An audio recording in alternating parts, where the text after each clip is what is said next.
नमाज में कितने शराइत हैं? जब तक इन 6 को पूरा नहीं करोगे नमाज होगी नहीं। समझ गए? 6 शराइत क्या है? सबसे पहले है तहारत। क्या है? तहारत का मतलब है पाकी। पाकी का मतलब समझते हैं नमाज के लिए बदन का पाक होना, कपड़ों का पाक होना, जहां हम नमाज पढ़ रहे हैं उस जगह का पाक होना, ये जरूरी है। अब बदन पाक करने के लिए क्या करना पड़ता है? गुस्ल। और गुस्ल में कितने फराइज हैं? 3। अगर 3 में से एक भी छोड़ दिया तो फिर काम खत्म हो जाएगा, पाक नहीं होगा इंसान। तो ये समझ लो कि हमें गुस्ल के अंदर जो फराइज हैं उनको पूरा करना है। ये पहली शर्त ना, तहारत। अब जिस्म को पाक करना है, उसके बाद कपड़ा पाक होना चाहिए। कपड़ा गंदा अक्सर लोग पहनते हैं, घर में नापाक कपड़ों के साथ में पाक कपड़े भी लेडीजें धो देती हैं, जिससे नापाक के साथ में पाक कपड़ा धुलता है तो फिर वो कपड़ा नापाक हो जाता है। समझ गए? जैसे कि वॉशिंग मशीन चल रही है, घरों में लेडीजें वॉशिंग मशीन में क्या करती हैं? नापाक कपड़ों के साथ पाक भी डाल देती हैं। या बच्चों के कपड़े होते हैं छोटे छोटे और वो नापाक होते हैं, तो जिसकी बुनियाद पर पाक कपड़े भी नापाक होते हैं और उनको यूं ही वॉश करके सुखा के पहन के नमाज पढ़ने चले जाते हैं। तो ये गलत है। समझ गए? पाक कपड़ों को अलग धोएं, नापाक को अलग धोएं। नापाक कपड़ों को पाक करने का तरीका अलग है, उसको मैं इंशाल्लाह आगे आपको बताऊंगा। तो कपड़ों का पाक होना, बदन का पाक होना, जगह का पाक होना, ये तहारत है।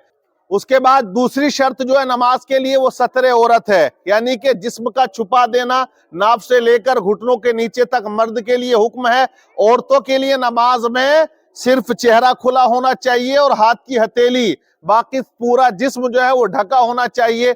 उसके बाद अगर कोई लेडीज ऐसे नमाज पढ़ती है कि वो अपना ऐसा बारीक दुपट्टा ओढ़ लेती है, चादर, जिससे बालों की सियाही दिखाई देती है, तो औरत की नमाज नहीं होगी। समझ गए? लेडीज को नमाज में इतना मोटा और इतनी चादर ओढ़नी चाहिए कि उसके बालों की जो सियाही है वो दिखाई ना दे और उसका जो जिस्म है वो बिल्कुल दिखाई नहीं देना चाहिए। तो ये औरतों के लिए है। तो सतरे औरत का मतलब है, ये शर्त है हमारे लिए कि हम अपने शरीर को, बदन को छुपाएं। तीसरी शर्त नमाज के लिए है वक्त।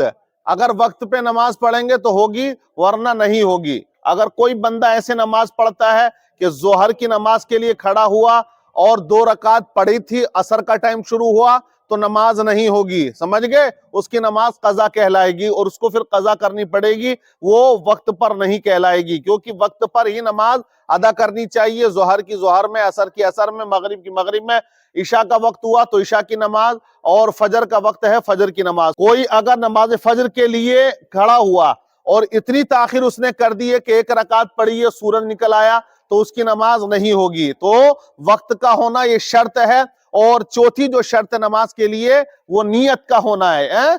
दिल के इरादे के नाम को नियत कहते हैं। अगर हम असर की नमाज पढ़ रहे हैं तो असर की नियत करनी चाहिए, जोहर में जोहर, मगरिब में मगरिब, ईशा में ईशा और फजर में फजर। जो जिस वक्त की नमाज पढ़ना है ये शर्त है कि वो उसी वक्त की नियत करेगा।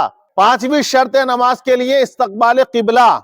चेहरे का जो रुख है हमारा वो किबले की जानिब हो, काबे की जानिब। अगर काबे की जानिब रुख नहीं हुआ तो फिर नमाज नहीं होगी। अगर कोई बंदा ऐसी जगह है जहां उसे पता नहीं है कि पश्चिम दिशा किधर है, किबला किधर है, और वो फिर अगर दक्षिण को पढ़ता है भूले में, और उसको ये याद आ गया, किसी ने बता दिया कि आपने जो नमाज पढ़ी है वो गलत दिशा में पढ़ी है, तो उसको फिर लाजिम है कि वो किबले की जानिब रुख करके नमाज पढ़े। और जब कोई बताने वाला ही नहीं है, कोई समझाने वाला नहीं है, कोई दिशा दिखाने वाला नहीं है, तो उसमें फिर उसका दिल जिस तरफ को मुतमईन हो उस दिशा में वो नमाज पढ़ ले। अब तो खैर इंटरनेट का दौर है, मोबाइल में दिशा आसानी से इंसान मालूम कर सकता है। तो ये 5वीं शर्त नमाज के लिए कि इंसान का जो चेहरा है वो किबले की जानिब हो, पश्चिम की जानिब हो। और आखिरी शर्त जो है वो तकबीर तहरीमा है।